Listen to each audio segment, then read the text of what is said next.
was doing me yoga and I got locked. I can't move. I got cramp. But don't just stand there, undo me. How long have you been like that? Since 4 o'clock. That means there's no tea ready. Look at tea ready looking like this. Well, you could have rolled out there. Are you going to undo me? Well, I don't know about that. How much is it worth? Nothing. Nothing? Well, all right then. Dim boom, dim boom, dim dry boom,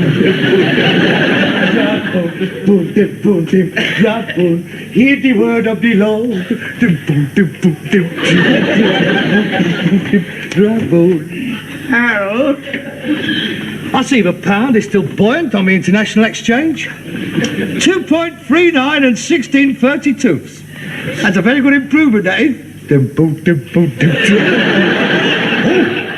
There's been a lot of forward buying of the German mark. I'll give you £1. After being out on the Olsen cart all day, coming out to no tea. £2. 30 bob. Oh, come now, Father. 30 bob to a man of property. You insult me, Sir Albert.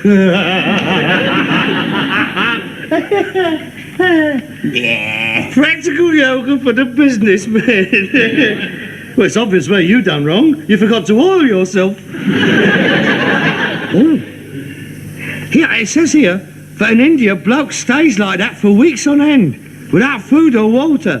It allows the mind to become crystal clear in order for one to reach the highest plane of transcendental meditation. You experienced anything like that? No, it hurts.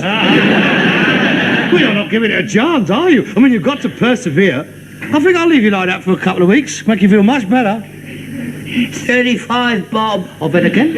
I could put you on a little trolley and pull you about. Well, then again, I could leave you outside of a tube station with a begging bowl in your hand. You're potty. You're round the twist. Oh! Pins and needles. £2. You can have your £2. Where is it? In me pocket. Oh dear, oh dear. Here, I've got about 20 quid in here. 23. That is naughty. Very naughty.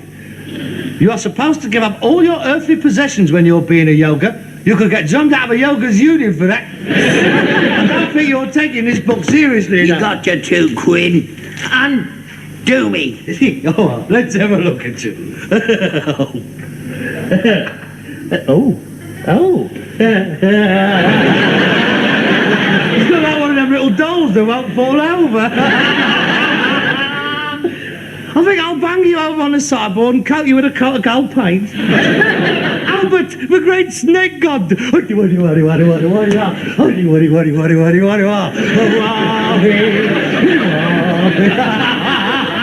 Oh, great God, Albert, we bring thee here. Oh, do not be angry with us. Oh, send us water for our crop. Oh. The great God is angry with us. He does not like our simple gifts. Oh, we should have brought thee a virgin, oh great one, but we can't find none round here.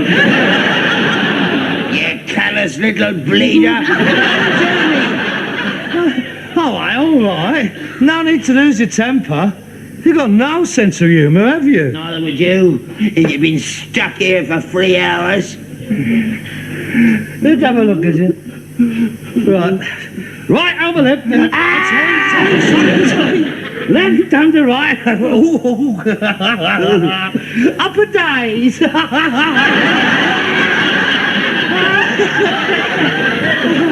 Never play. In the red corner, we have the ABA heavyweight champion, a great winner, Albert Steptoe, the White Panther. At the weigh this morning, Albert Steptoe scaled 5 stone, 3 3/4 ounces, soaking wet. Give off. Oh, you can do it, champ. Don't worry, you can do it. If you wins this one, you can take off your vest and turn professional. Leave off. I can rub my own legs. What's the matter with you? What's got into you? You're behaving like a 5-year-old. I'm happy, that's all. Life has smiled upon me at last. Oh, God.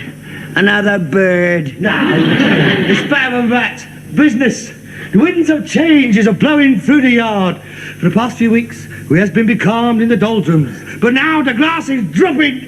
We're going to go out in along through the roaring 40s, all sheets to the wind. You've bought a boat. I haven't bought a boat, you fool. I've had a tickle. What do you mean?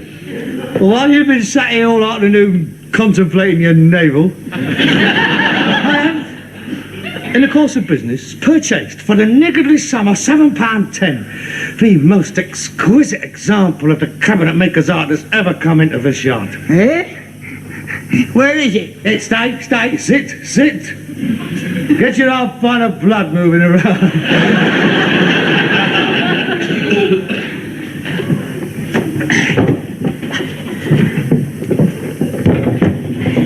Ta-da! Not bad. Not bad? Come on, Dad, I paid for it. You can let yourself go. The customer's not here. Yes, nice.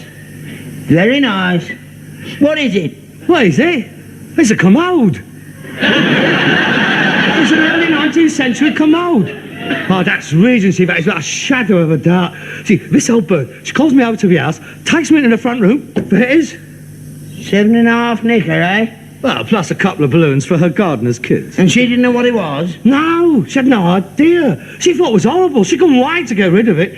Said it didn't fit in with her inflatable armchairs. How much do you think this is going to fetch at auction? I don't know. Well, I've got to put a reserve of 200 quid on it. As much as that? Look at it. And not a mark on it. Beautiful quality. You sure it's real and not repro? I can't say not repro. That's dead right. Well, I've not been going to these GLC antique appreciation evening classes for nothing. Just look at it. Shape of the legs, the finish, what a brass work. And the whole piece screams out its intrinsic quality. Yeah, it's a nice piece of furniture. What's it for? What's it for? It's a commode. Look. There's a Poe in it. Of course there's a Poe in it. What do you expect a commode to have in a bowler, eh? I mean, that is the whole point of it. That is an integral part of the furnishings. I mean, this is the only sanitation they had in those days. Welburn Abbey, Blenheim Palace, they all had these. That's a very good Poe, that is. That is Crown Derby, that is. There's no change. Of course there's no chain, they haven't been invented. I mean, water closets didn't come in till much later. God blimey, we didn't have one till 1935. No, this is all they had in the early 1800s. Even royalty used to use these. Victoria and Albert. Well, you couldn't expect them to use a little wooden shed in the backyard of Buckingham Palace, could you? Well, where did they keep them then? Well, wherever they was most needed. I mean, sometimes that would be on the landing, or sometimes in the bedroom, and sometimes, if they was having a banquet, they would have them behind a little screen in the dining room. If they was having a conversation and they was caught short halfway through the dinner, they could go behind the screen and nip back in time for the next course. That way they wouldn't miss any of the conversation. What a way to behave in the dining room. Dirty devils. Dirty devils. That was a la mode. They were all doing it. Oh, this is an important piece, this is. Look at that. On the side of the Poe. That's another reason why it's so valuable. What is it? The Prince of Wales's feathers. That's his crest. Ishi Dean. I bet this was his own one. I wouldn't be surprised if this didn't come from the Brighton Pavilion. Oh, yes. Prince's private privy. Oh, if that Poe could only speak. I've seen some sights, I can tell you. But apart from him, there would have been Bob Brummel, Mrs. Fitzherbert, Nelson, a Scarlet Pimpernel. All sat there doing a Times crossword puzzle. Oh, what a prize. I bet some of us will go berserk when they sees this. 200 quid, isn't it amazing? The council gives you 50 quid to get a proper one in these days. Well, they're giving it us, haven't they? Beauty. I wonder if we could get a few more items like this, just a bit more often. We could retire. There's only one thing bothers me. What? Well, if it's worth all that much money, it don't seem right only to give a £7.10 for it. What are you talking about? Steptoe and Son have always had a reputation for fair prices. That's how we've got such a good name in the business. And that's why we've got no bleeding money in the bank. It's dog in this world. Do unto others before they do unto you. Well, I think it's bordering on dishonesty, and I don't like it. Well, nobody cares what you like. This is mine. Your turn.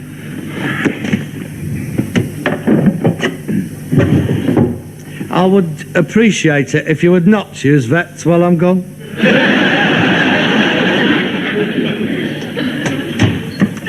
Afternoon. Ah, good afternoon, Mr. Steptoe.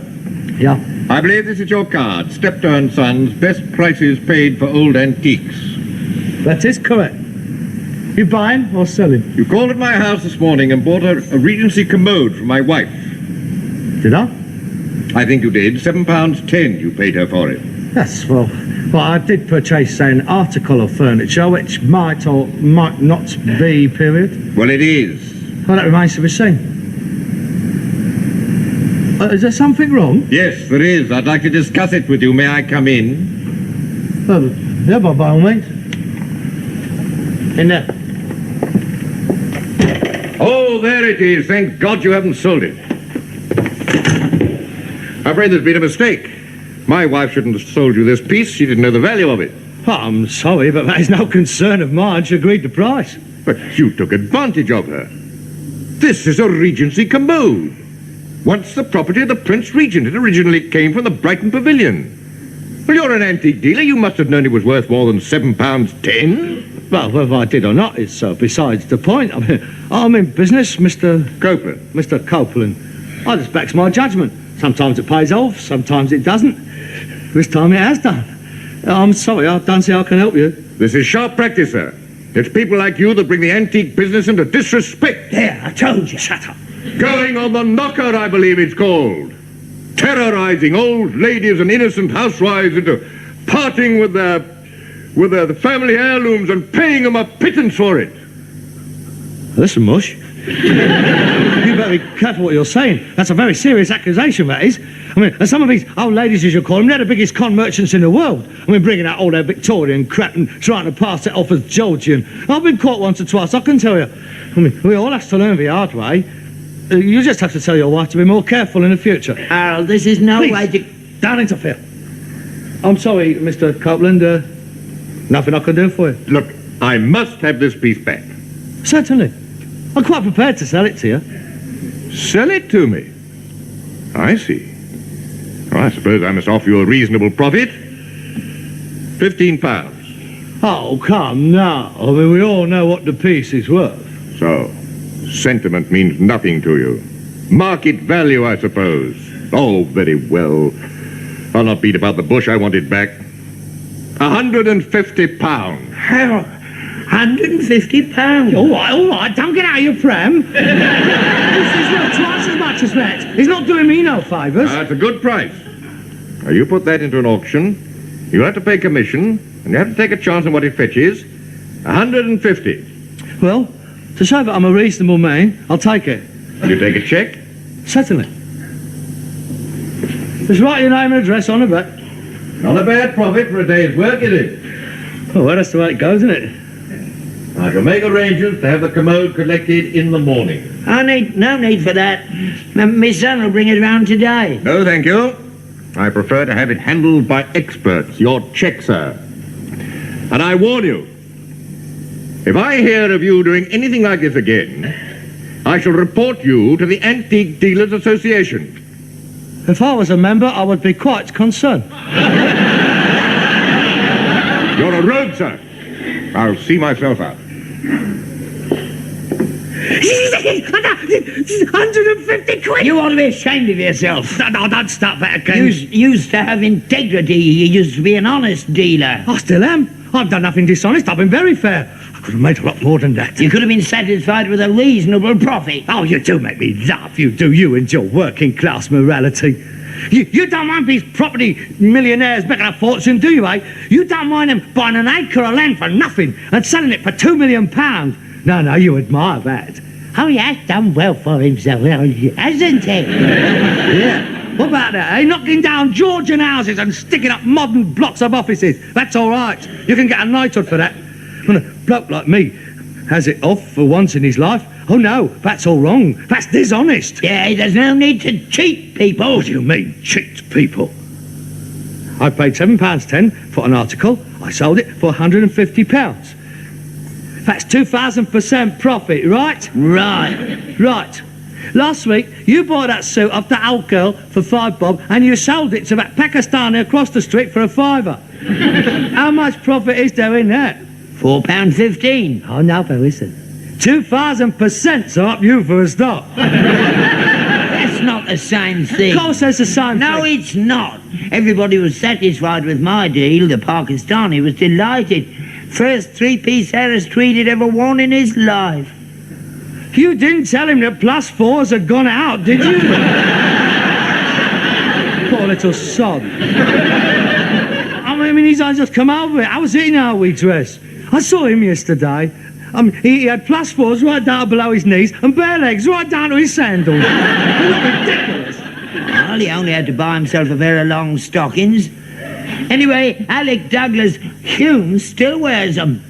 Only when he's out shooting grass, not when he's after a job on the buses. Anyway, that's beside the point. You took advantage of him, so don't get on... Oh, come on, doubt. At least it takes advantage of people what can afford it, what should know better, so they've had a better education than what I've had. I feel no qualms about my dealings with the bourgeoisie. And if I get the chance, I shall whoop it up them again, right? I'll go. And just keep your nose out of my business. I don't need you to tell me what's right and what's wrong. Good afternoon. Are you open? Yeah. We never close. We're a bit like the windmill, really. Well, my name's De Vere, Antiques. Rome and Venice. Yes. I opened out there years ago. That's where the money is. They're buying absolutely everything at the moment, the Italians, as you probably know. Oh, yes. I've seen them in great profusion down the Portobello Road. Yes. Well, I ship to Italy by the lorry load.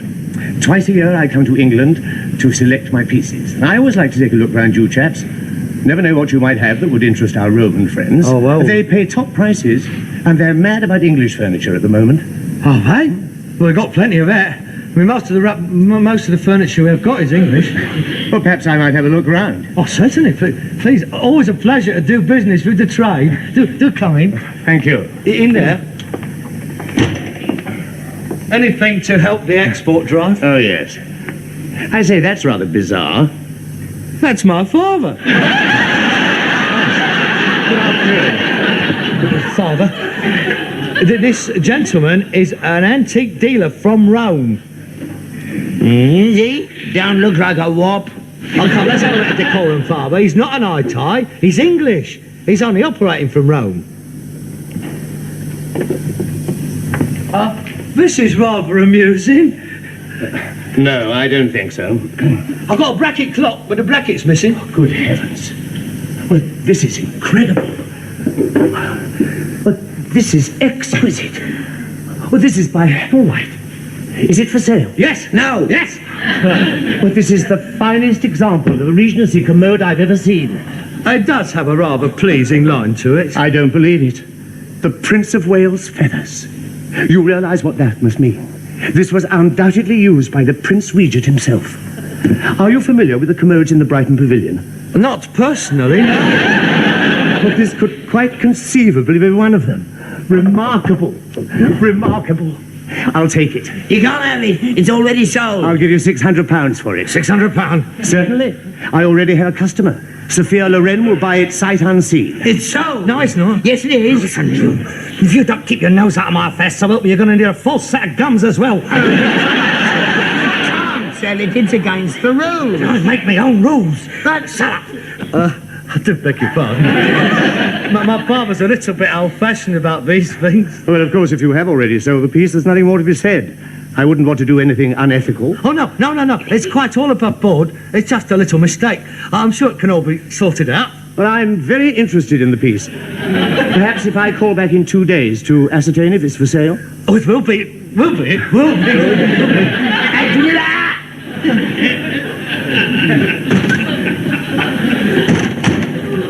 There'll be no trouble, I do assure you. The man I sold it to, he don't really want it, and his wife can't stand the sight of it.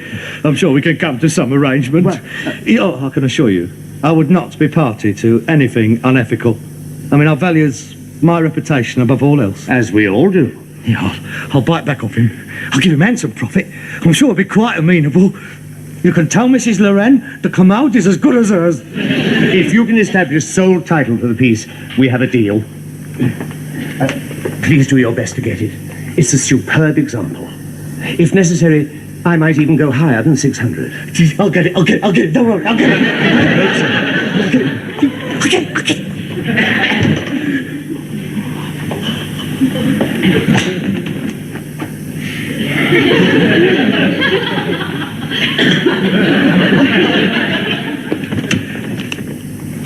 You can keep your mouth shut for a start.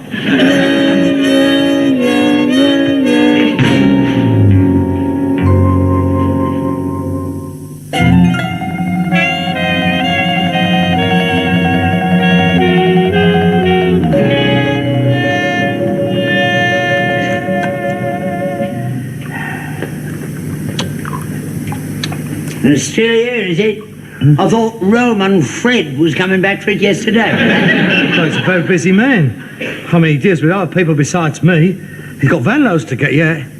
Hey, he's probably out scouring the country. Probably left the country. What do you mean by that? Well, if he'd been so keen to buy it, he would have been back, wouldn't he?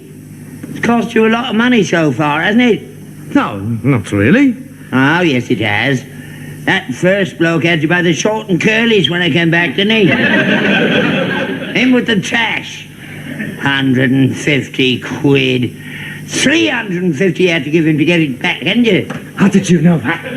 I thought you were supposed to have left the room in disgust.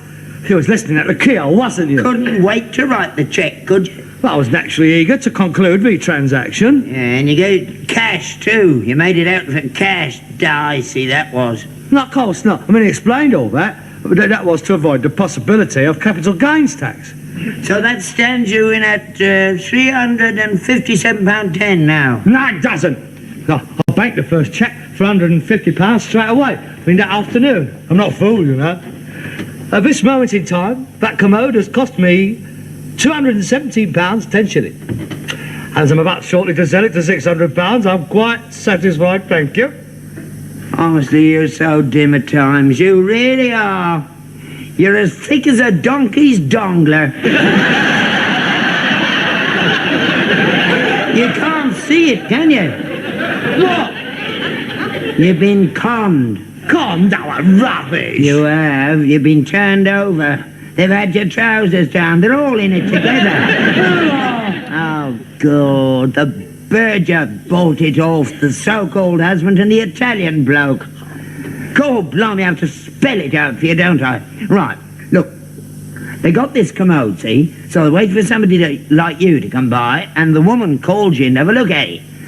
She let you have it all for £7.10, and you think you got a bargain, right? Now, the first bloke turns up, the husband, all indignant, shouting the odds that you've got a valuable commode that you've only given £7.10 for. And to prove how valuable it is, he's willing to buy it back off you for 150 quid. Oh, you're well satisfied. Now, they move in for the kill. The second bloke turns up, the antique dealer, the expert. He goes all frothy when he sees it. I must have it. So he gets all your juices working away by offering you 600 quid. 4 times what you've already sold it for, providing that you can buy it back off the first bloke. Are you still with me? Right. Now they've got you.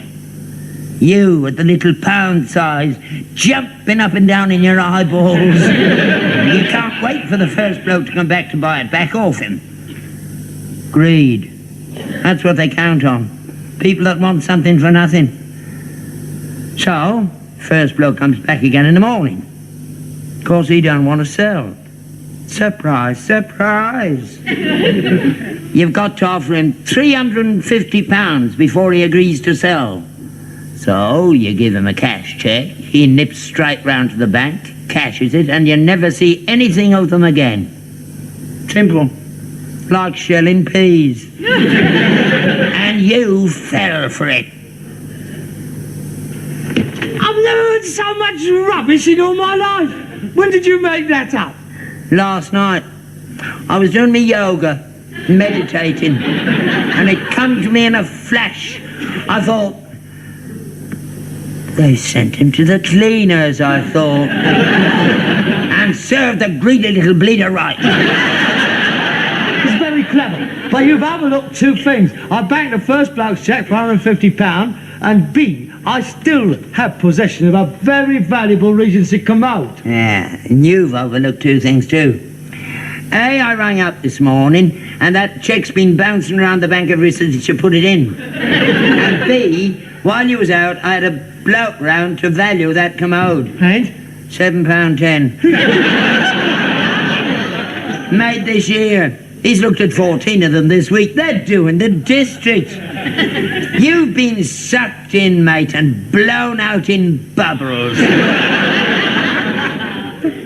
Yeah, that's right. You've lost £357.10, and serve you right. I've no sympathy. It's your own fault. If you hadn't been so greedy, they'd never have been able to work it. Them as lives by the sword. I'm fake!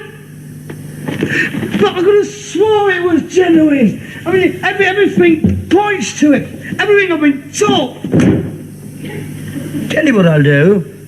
I'll help you cut your losses. What? Well, I could be doing with that up in my bedroom. Come in handy cold nights. I'll buy it off you. How much for? £3.10. £3.10? He's worth twice that much. £4. £6.10. £4.15, that's my last offer. What, I tell you what. £4.17 and 6 without a po. What are you going to do with the po? I'm going to take it down to the Chelsea Antique Appreciation classes and show it to the teacher. He'll be ever so interested. And I'm going to break it right over the bleeding teacher's head. Good night.